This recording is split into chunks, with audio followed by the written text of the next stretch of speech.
Should Shirshasana be practiced by married people? Please shed more light on Bindu Visarg and how married people can preserve it.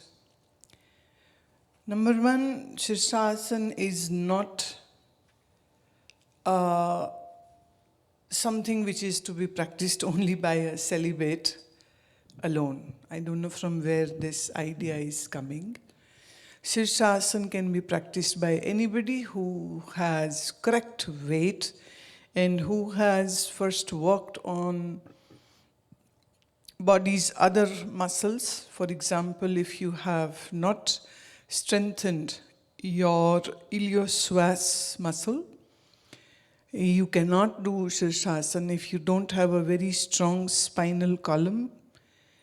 Muscles, all the spinalis, if are not strengthened, one should not practice Shirshasana. So before doing Shirshasana, these precursors, asanas, are very important, which one should first learn and practice. Before moving to Shirshasana, the shoulder stand or the sarvanga asana. Sarva means all, anga means organs. An asana which can strengthen your all organs is called sarvanga asana. Sarva, all, anga, organ.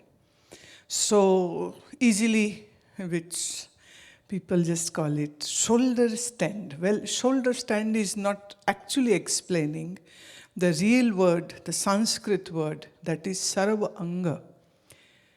They are just talking about a shoulder and making a stand of a shoulder. Whereas the original word is sarva anga.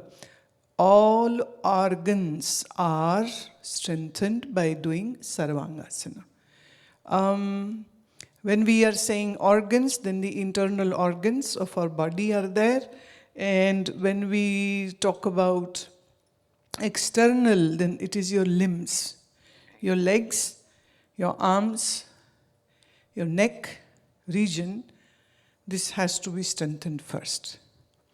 But you cannot do the Sarvangasana if you have not practiced your Surya Namaskara properly.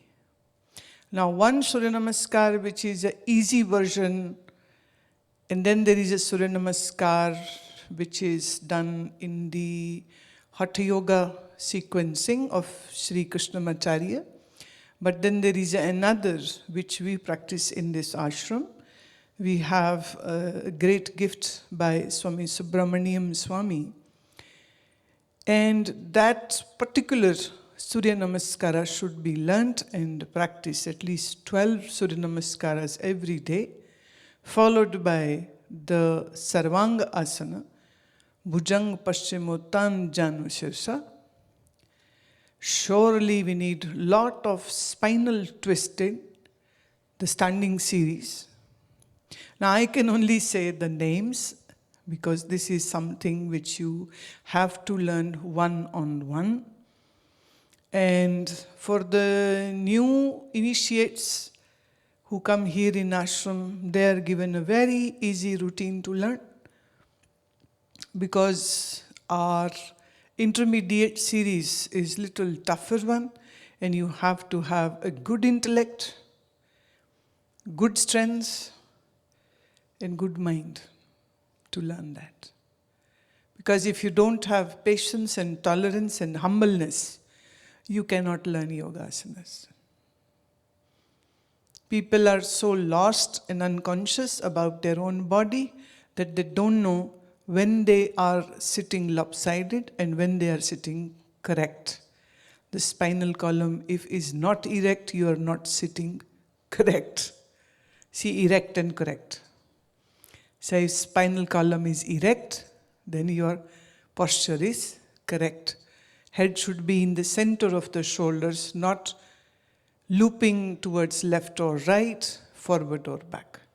So the awareness of your body and the awareness about the degrees and the angles in which a particular asana is to be done, all this requires a very patient understanding.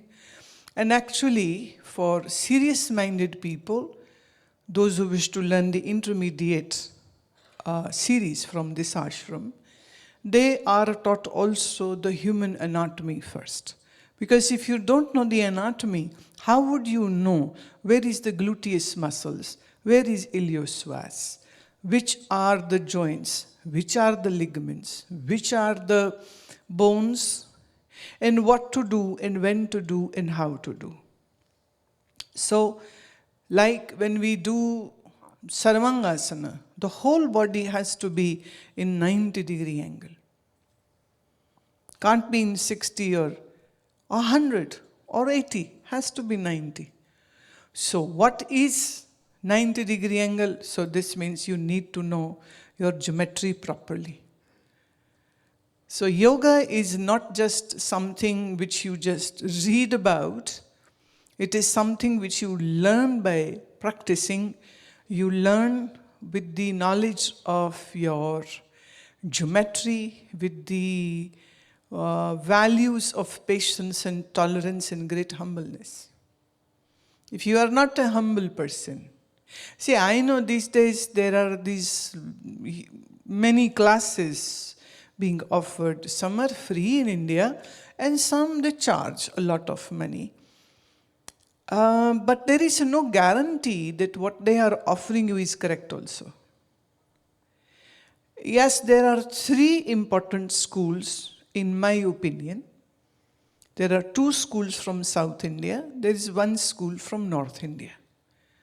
So, if you are following either of these schools, which give a very meticulous teaching, then there is a possibility what you have learned is correct and right.